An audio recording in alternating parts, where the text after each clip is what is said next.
مرحبا بكم في قناة أجي تعلم اللهجة المغربية. درس اليوم قصة قصيرة بالدارجة المغربية. نبداو على بركة الله. عنوان القصة: جوج حمامات وفكرون.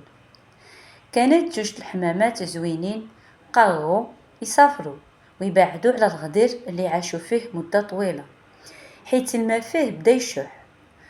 وصاحبتهم سلحفاة حست بالحزن وقالت ليهم: خذوني معاكم. جاوبوها الحمامات وقالوا ليها: ما نقدروش نحملوك حيت ما كتقدريش تطيري. بقات سلحفاة تبكي وتطلب منهم يساعدوها، وتوسلت ليهم باش يلقاو شي طريقة باش تاخدها معاهم.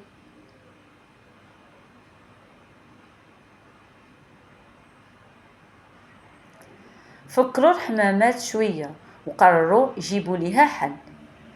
جابوا عود قوي وكل واحدة منهم شدت طرف، قالوا ليها: عضي في هذا العود وغادي نطيروا بك، ولكن ما تفتحي فمك حتى لو كان غادي يكون صعيب، حيت اذا فتحتي فمك غادي تسقطي. وافقت سلحفاة وقالت ليهم انها غادي تلتزم وتنفذ اللي طلبوه منها.